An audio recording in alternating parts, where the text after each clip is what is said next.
Hello guys, welcome to my new video. इस video में हम करने वाले हैं क्लास 12 का मोस्ट इम्पोर्टेंट चैप्टर मैट्रिक्स। तो आइए शुरू करते हैं। मैट्रिक्स मैंने जैसे आपको एक एग्जांपल लिख के दिखाया हुआ है। एक मैट्रिक्स स्क्वायर ब्रैकेट्स के अंदर हमने ये 4 डिजिट्स लिखे हुए हैं, इन्हें हम एलिमेंट्स कहेंगे। जो मैट्रिक्स में जो डिजिट्स लिखे होते हैं उन्हें हम एलिमेंट्स कहते हैं। और इसमें टू रोज़ हैं। यहाँ पे एक ये वाली रोज़ 2 और 3 और 0 और 1 ये रोज़ हैं। और कॉलम, इसमें मैट्रिक्स में 3 तरह की चीज़ें होती हैं, एलिमेंट्स, रो, कॉलम। कॉलम ऊपर से नीचे हम जाते हैं वो कॉलम होती है वर्टिकल, और हॉरिजेंटल जो होती है वो रोज़ होती हैं। तो मैं आपको एक और एग्जांपल लिख के दिखाता हूँ जिससे आपको पूरा समझ में आ जाए कि हम कितनी रोज़ और कितने कॉलम्स लिख सकते हैं। जैसे हमने लिखा है, ये मैट्रिक्स लिख रहा हूँ मैं बी 12 5 8 3 1 2। जैसे मैंने यहाँ लिखा है, इसमें 3 कॉलम्स हैं और 3 रोज़ हैं। यहाँ पे हम इसका ऑर्डर लिखते हैं, इसे कहते हैं order of matrix. Order of matrix, matrix कितने बाय कितने का है, मतलब उसमें कितनी रोज़ हैं और कितनी कॉलम्स हैं। आगे मैं आपको बताता हूँ कि मैट्रिक्स की जनरल फॉर्म क्या होती है। मैट्रिक्स जैसे हमने लिख लिया आई जे नंबर ऑफ रो, और जे होता है हमारे पास number of column. Number of column मतलब जो नंबर है उस डिजिट में नंबर है। जैसे मैं आपको लिख के दिखाता हूँ, A12 A11 A11 A12 A13 A21 A22 A23 A31 A32 A33। यहाँ पे A11 का मतलब क्या है, रो नंबर 1। यहाँ A11 का मतलब है रो नंबर जो है वो 1 है, और कॉलम नंबर भी हमारे पास 1 है। और हम इसमें से कोई और एग्जांपल देख लेते हैं। जैसे हमने A11 देखा है, अब हम देखते हैं A22 में क्या है, I इजिकल टू 2 है और J इजिकल टू 2 है। मतलब रो नंबर इस एलिमेंट का कितना है, 2, और कॉलम नंबर भी इस एलिमेंट का है 2। इसके आगे हम चलते हैं कि मैट्रिक्स कितने प्रकार के होते हैं। चलिए गाइस, शुरू करते हैं हमारा टाइप ऑफ मैट्रिक्स। हाँ, जो हमारा नेक्स्ट टॉपिक है। हमारे पास मैट्रिक्स के 7 टाइप्स हैं। फर्स्ट हम शुरू करते हैं, फर्स्ट टाइप्स कॉलम मैट्रिक्स, जिसमें सिर्फ 1 कॉलम हो। रो हमारे पास, जैसे यहाँ पे मैंने एग्जांपल लिख रखा है, हमारे पास 3 रोज़ हैं, रो 1 रो 2 रो 3, और कॉलम 1 है। सिर्फ 1 कॉलम हो, वो होता है हमारे पास कॉलम मैट्रिक्स। और ऐसे ही हमारे पास सेकंड टाइप ऑफ मैट्रिक्स आ जाता है रो मैट्रिक्स, जिसमें सिर्फ 1 रो हो। कॉलम कितनी भी हो सकती हैं, कॉलम आप जनरल ले सकते हैं। जैसे हमने लिखना है कॉलम मैट्रिक्स लिखना है हमने AIJ, ठीक है। तो इसकी जो ऑर्डर होगा वो होगा 1 कॉलम और n रोज़ हमारे पास कितनी भी हो सकती हैं कॉलम मैट्रिक्स में। और रो मैट्रिक्स में हमारे पास कॉलम्स कितनी भी हो सकती हैं। जैसे हमने यहाँ पे लिखना है इसकी general form, order of matrix general form. इसमें हमारे पास कॉलम रो 1 होगी और कॉलम हमारे पास n टाइम्स हो सकते हैं, n नंबर्स हो सकते हैं। n की जगह हम कुछ भी पुट कर सकते हैं, n बिलोंग्स टू इंटीजर। और नेक्स्ट हमारे पास टाइप आ जाता है स्क्वायर मैट्रिक्स। स्क्वायर मैट्रिक्स में हमारे पास क्या होता है, जो हमारे पास नंबर ऑफ़ रोज़ हैं मैट्रिक्स में, वो नंबर ऑफ़ कॉलम्स के इक्वल होनी चाहिए। जिस मैट्रिक्स में हमारे पास नंबर ऑफ़ कॉलम और नंबर ऑफ़ रोज़ इक्वल हो जाएं, वो हमारे पास होता है स्क्वायर मैट्रिक्स। तो आगे हमारे पास है 4 type diagonal matrix. Diagonal matrix में क्या है, डिजिट या एलिमेंट सिर्फ डायगोनल में होने चाहिए, बाकी सभी जगह पे 0 होना चाहिए। डायगोनल मैट्रिक्स में सिर्फ इतनी इजी सी थिंग है कि सिर्फ डायगोनल्स में एलिमेंट्स लिखे होने चाहिए, बाकी सभी जगह पे 0। इसी तरह से हमारे पास एक आ जाता है स्केलर मैट्रिक्स। इसमें भी डायगोनल्स में लिखे होने चाहिए एलिमेंट, बाकी सभी जगह पे 0। पर इन दोनों में सिर्फ एक ही डिफरेंस है कि स्केलर मैट्रिक्स में जो एलिमेंट्स लिखे होंगे डायगोनल में वो तीनों सेम होंगे। जैसे हमारे पास लिखा हुआ है √3 और डायगोनल में हमारे पास डिफरेंट होते हैं। अगर इक्वल हो जाए डायगोनल में तीनों एलिमेंट्स, जैसे हम लिख लेते हैं यहाँ पे, अगर हम 3 लिख लेते तो ये भी स्केलर मैट्रिक्स था। डायगोनल में अगर डिफरेंट एलिमेंट है तो वो डायगोनल मैट्रिक्स है। ओके, तो आगे हमारे पास लास्ट 2 जो रह जाते हैं हमारे पास टाइप्स, वो है एक आइडेंटिटी मैट्रिक्स और जीरो मैट्रिक्स। पहले आपको हम जीरो मैट्रिक्स बता देता हूँ क्योंकि वो सबसे ईजी मैट्रिक्स है। ज़ीरो मैट्रिक्स में क्या होता है कि सभी एलिमेंट जीरो होने चाहिए। एलिमेंट की जगह पे हम जीरो लिखेंगे, इसको हम इक्वल्स टू जीरो भी लिख सकते हैं सिंपल।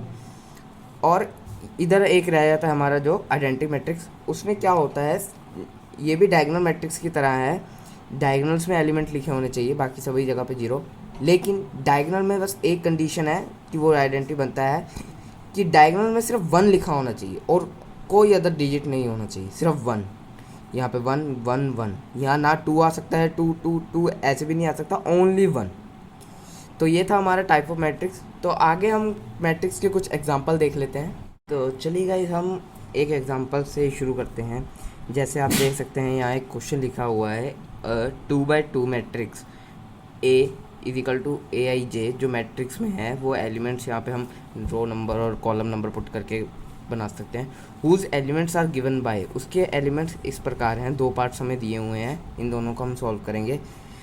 गाइस, इस सम्स को करने का सबसे आसान तरीका है कि आप पहले एक मैट्रिक्स कंस्ट्रक्ट कर लें, मतलब एक मैट्रिक्स बना लें। जैसे उन्होंने कहा हुआ है 2x2 का हमारे पास मैट्रिक्स है, तो आप क्या करें, एक मैट्रिक्स बना लें। नंबर ऑफ़ कॉलम्स हमारे पास 2 हैं और रो भी हमारे पास 2 हैं, ठीक है। तो हम यहाँ पे एक बना लेते हैं A11 first row first column, first row second column का एलिमेंट, और रो 2 कॉलम 1 रो 2 कॉलम 2। तो ये हमारे पास 2x2 का मैट्रिक्स बन गया। इसमें हमारे पास 2 रोज़ हैं और 2 ही कॉलम्स हैं। तो इसमें हमारे पास फर्स्ट पार्ट में हमें क्या कहा गया है, AIJ is equal to I plus J का होल स्क्वायर बाय 2। तो हम यहाँ I और J क्या होता है, I होता है रो नंबर और J होता है कॉलम नंबर। तो आप देख सकते हैं IJ हम 1 1 ले लेते हैं, रो नंबर भी 1 और कॉलम नंबर भी 1। पहले हम एलिमेंट निकालते हैं कि रो 1 और कॉलम 1 का एलिमेंट क्या होगा, जो यहाँ पे प्लेस करेंगे हम A11 की जगह। तो I की वैल्यू हमने 1 पुट कर दी और J की वैल्यू भी हमने 1 पुट कर दी। तो इसे कीजिए 2 का होल स्क्वायर 4/2, इसका आंसर आ गया है 2। मतलब हम इसकी जगह 2 पुट कर सकते हैं। तो इसी तरह हम बाकी एलिमेंट्स निकाल लेते हैं, I की जगह 1 पुट करके और J की जगह 2 पुट करके, रो 1 कॉलम 2। तो 3 3 9/2, 9/2 हम वहाँ पुट कर सकते हैं। A1 2 1 1 3 हमारे पास नहीं है क्योंकि हमारे पास कॉलम नंबर 3 नहीं है। हमें गिवन है कि 2x2 का मैट्रिक्स है और हमारे पास रो भी 2 है और कॉलम भी 2 है। तो I की जगह 2 + 1/2 का 9/2, रो 2 और कॉलम 2, 2 + 2 होल स्क्वायर बाय 2, 4 का होल स्क्वायर 16/2 8। तो हमारे पास मैट्रिक्स क्या बना, हमारे पास जो एक मैट्रिक्स था वो A1 A12 A21 A22। तो हम यहाँ पे नीचे एक मैट्रिक्स और बना लेते हैं, जो इसका आंसर होगा हमारे पास A11 हमारे पास आया है 2, A12 आया है 9/2 और A21 भी 9/2 और A22 8 आया है हमारे पास। तो हम मैट्रिक्स में इसे लिख लेते हैं 2 A11 की जगह, 9/2 A12 की जगह, A21 की जगह भी 9/2 और A22 की जगह 8। तो ये हमारे फर्स्ट पार्ट का आंसर आ गया है। तो गाइस, सेकंड पार्ट भी इसके साथ सिमिलर है, तो ये मैं आपको सजेस्ट करूँगा कि आप ये घर पे करके देखें। मैं आपको एक सम और एक तरह के एग्जांपल और करके दिखाता हूँ जो बहुत बार पूछे जा चुके हैं। जैसे हमारे पास एक मैट्रिक्स दिया हुआ है 4 3 x 5 equals to y z 1 5। Guys, अगर हमें कोई भी टू मैट्रिक्स इक्वल दिए जाते हैं, मतलब उनके एलिमेंट जो सेम रो और कॉलम पे है वो इक्वल होते हैं। जैसे ये फर्स्ट रो फर्स्ट कॉलम का एलिमेंट है, तो इस मैट्रिक्स के equal first row first column के एलिमेंट के इक्वल होगा। तो हम इसे कैसे लिख सकते हैं, 4 equals to y, 3 equals to z, x equals to 1, 5 equals to 5। क्योंकि यहाँ पे देखिए 1 row 2 column 1 row 2 column row number 2 column number 1, column number 2 रो number 1, row number 2 sorry guys, इधर भी row number 2 column number 1, row number 2 column number 2। तो ये हम same row same column के एलिमेंट्स हम इक्वल कर सकते हैं अगर हमारे पास दो मैट्रिक्स इक्वल दिए हो। तो ये सवाल एग्ज़ाम से बहुत बार पूछे जाते हैं कि एक्स वाई जेड की आप वैल्यू निकालिए। जैसे मैं इसको आपको सेकंड पार्ट करके दिखाता हूँ। सेकंड पार्ट है हमारे पास एक्स प्लस वाई, यहाँ 5 plus z x y equal to 6 2 5 8। तो हमारे पास यहाँ पे क्या होगा, तो देखिए गाइज, ये 1 1, ये 1 2 2 1, ये मैं कॉलम नंबर और रो नंबर लिख रहा हूँ, 2 2 1 1 1 2 2 1 2 2। तो इसे हम नेक्स्ट पेज पे करते हैं। तो गाइज मैंने जैसे आपको बताया कि इक्वल मैट्रिक्स में रो सेम कॉलम नंबर पर एलिमेंट सेम होंगे। तो हम पिछले बार जैसे हम देख सकते हैं x plus y is equal to 6 हो जाएगा, और हम देख सकते हैं 5 प्लस जेड इक्वल्स टू हमारे पास 5 हो जाएगा, और एक्स वाई हमारे पास इक्वल्स टू 8 हो जाएगा। तो इससे हम गाइस सबसे पहले यहाँ तो सब्स्टिट्यूशन मेथड लगा के हम यहाँ पे पुट करके एक्स या वाई निकाल लें। इजी मेथड है कि हम सब्स्टिट्यूट की बजाय इस यहाँ से भी निकाल सकते हैं, यहाँ से भी निकाल सकते हैं। सब्स्टिट्यूशन सबसे इजी मेथड है। तो पहले हम जेड की वैल्यू निकाल लेते हैं। 5 - 5 जेड आ गया हमारे पास 0, और x प्लस वाई हम यहाँ से पुट कर लेते हैं x इजिकल टू 8/y। ठीक है, तो यहाँ पुट कीजिए 8/y plus y is equal to 6। LCM लीजिए, पूरे का एल्सियम लेते हैं इक्वल टू के साथ हम, तो वहाँ पे हमें एल्सियम टेक करने की ज़रूरत नहीं पड़ती लिखने की बार बार। तो हम पूरे का एल्सियम ले रहे हैं 8 plus y square is equal to 6y। नीचे का एल्सियम जो हमने लिया है वो कट ऑफ हो गया है। Y square plus 8 minus 6y is equal to 0। इसको हम ऐसे लिख लेते हैं +8 इज इक्वल टू 0। तो गाइस इसके बाद हम क्या करेंगे, यहाँ पे क्वाड्रेटिक हमें सॉल्व करनी होगी। आप देखिए इसे क्या कहते हैं कि मल्टीप्लाई करके 8y स्क्वायर आया, प्लस माइनस करके -6y है।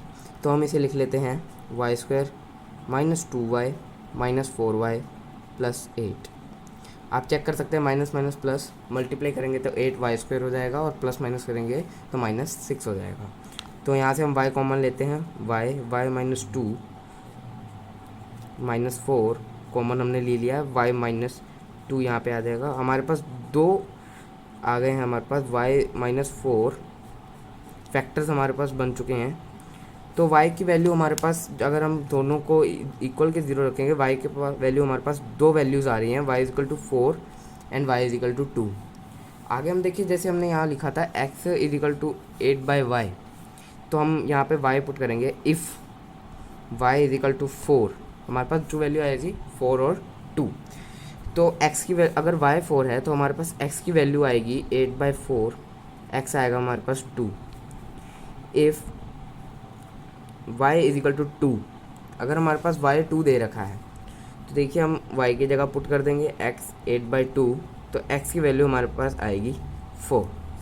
तो जनरली गाइस हमारे पास इसी तरह के सवाल होते हैं कि x y की वैल्यू फाइंड करें और मैट्रिक्स कंस्ट्रक्ट करके उनके एलिमेंट बताएं। तो गाइस आज की वीडियो में बस इतना ही।